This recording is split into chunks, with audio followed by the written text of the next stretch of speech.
Ayan. Ayan mga 5'9". Dito ako ngayon sa sa may sagingan namin. Ayan, sagingan namin yan. Medyo malawak ng konti yung sagingan namin. Ayan. So, ayan yung lupa namin. Ayan yung kubo ko nakikita na. Wala na yung plakata. Tanggal na. Pero yung mga sanga niya, nandyan pa rin. So, sa susunod na araw, aalisin na natin kasi nakaharang sa may pag-aararuhan. So, ayan. Dito tayo sa may saging.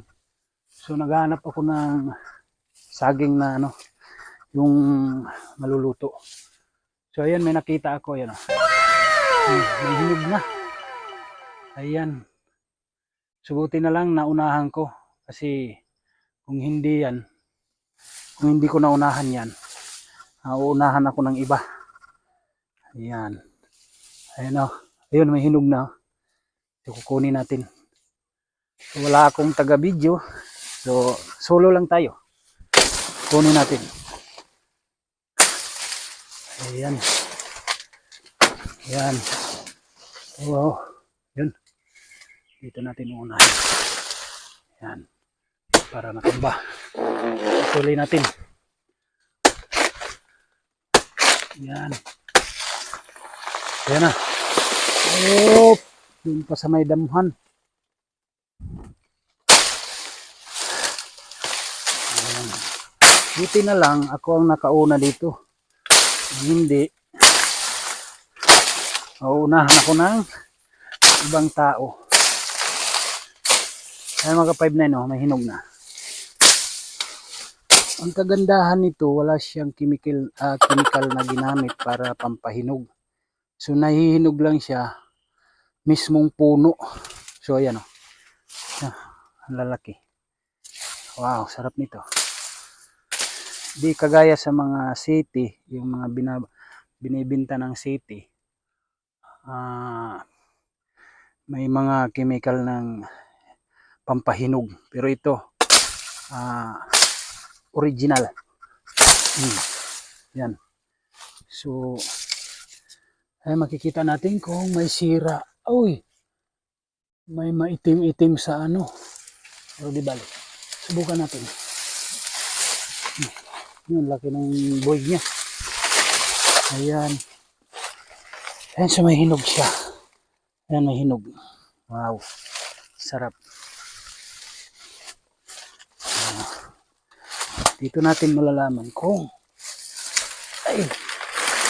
may sira yung saging.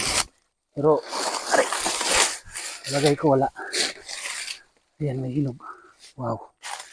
Sarap yan. Buti na lang akong nakauna. Wala siyang sira. Kasi maputi yung pinakaubod niya. So, dito tayo testing kung may sira yung saging. Ito. May sira nga. Ayan o. Sayang. Sira yung saging. Ayan o. May buting-buting.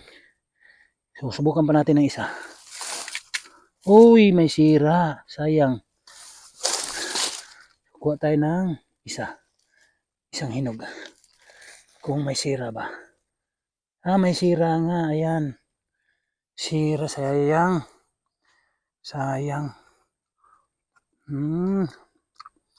Sayang. Wala. Talo tayo. Talo tayo. May sira. Sayang naman. Sayang yung